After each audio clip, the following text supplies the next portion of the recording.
Hi, you're watching Going for the Gold. I'm joined by Lauren, and she's here to talk about her Gold Award project, and it's called Hydrating Your Pets. If you didn't already know, the Gold Award is the highest award a girl can earn in Girl Scouts. So Lauren, just tell us a little bit about yourself and your interests and hobbies. I've been in Girl Scouts since the 5th grade, so this year was marked the 7th year of me being a Girl Scout. And some of my hobbies include reading, writing, and playing and taking care of my 4 hyper Australian Shepherds. 4 Australian Shepherds. So, like we mentioned earlier, the name of your project is called Hydrating Your Pets. Tell me a little bit about the project. What is it?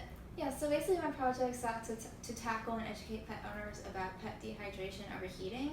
So for that, I focused on being able to tackle directly about pets becoming dehydrated and overheated by installing the first pet water fountain at a local park, as well as educating pet owners with an educational sign and pamphlets. That's really neat. It sounds like a lot of work went into it, and it had such different components. Yeah. And so it seemed like a huge project. Like I said, you had 4 Australian Shepherds. Mm-hmm. But how did you get inspired to do this project, or what made you want to do this? So basically the idea first came about when I was talking with the man who ultimately became my project advisor, and as we were talking, corresponding over about dogs and things like that, and he talked about, like, at his work at the park, he's worried about seeing pets not being properly hydrated and things like that. And as we discussed, and we both found like commonality of feeling like this is an issue that needs to be addressed, I remembered a memory as from when I was a young child, that one of my dogs had to be actually hospitalized because of overheating and dehydration, had to be hooked onto IVs and things like that. And that was the main motivator in saying, like, I don't want any of the pet owners have to go through a similar experience, or even maybe a worse experience. So. And that's so important, because I feel like a lot of people forget to even hydrate themselves sometimes. Yeah. And especially the humidity and the heat in Florida, it can be even worse for your dogs, especially because of their fur and everything. Mm-hmm. So that's really cool that you chose to take this on and do this as your project.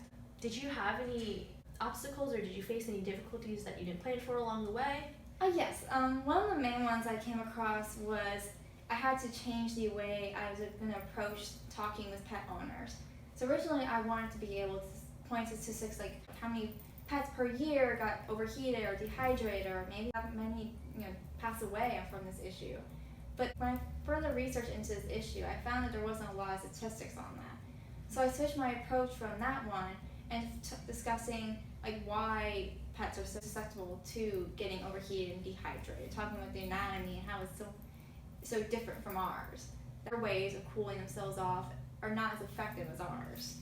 So it sounds like it was kind of difficult because you didn't have a lot to go off from, or have a basis to explain to people. Mm-hmm. But you took a different approach and explained things to them in terms that made sense and that you could find research on, and that made it relevant enough to them to show them that they needed to do something about this. That's very inspiring. So what else? I know you said you made pamphlets, you installed a water fountain for the dogs, and what else did you need to do in order to complete this? Yeah, so besides from like the much research I took to put into the pamphlets and the educational signs, which include information not just about like why the issue is important, but also like types of things like the risk factors for becoming dehydrated and overheated, like things like age, illness of the pet, things like that, as well as symptoms, treatments, tips to avoid that issue.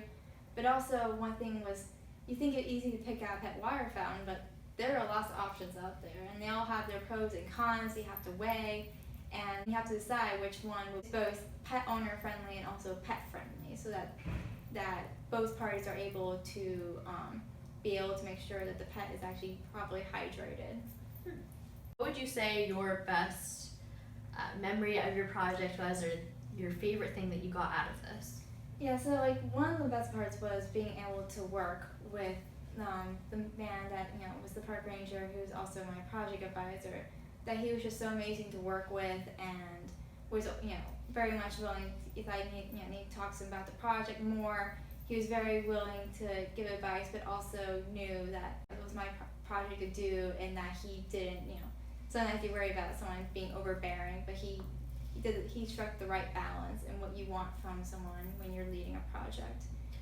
Wow, so it sounds like he was very knowledgeable and there very supportive, Mm-hmm. but allowed you to take charge and be the leader of this project, but still being there for Yeah. help if you needed it. That's a really great experience, and really cool to be able to work with someone that, you know, lets you lead and Yeah. but also is there for you for Mhm. help. One last thing I'd like to ask you, for all the other girls out there, what would you say to them if they are in the middle of their goal toward projects or thinking about going for their goal? I would definitely say like one of the biggest things that I had to kind of overcome mentally myself was not letting doubts about yourself or fears about yourself block you in overcoming your goal, like wanting to achieve your goals that you want to do for your project. So if you say like, if you think to yourself like, I really kind of want to do this project, but I'm not sure if I can handle maybe this aspect of it. Being willing to say like, maybe I can't do everything, because you're human. They can't do 100% everything in the world, but reaching out to people, because people want to help and they're more than willing to help you out in any capacity that you can. So just making sure like that you don't let your own, you know, doubts and fears hold you back, and just be willing to, you know, ask others for help, because you will get that help. And that's so important.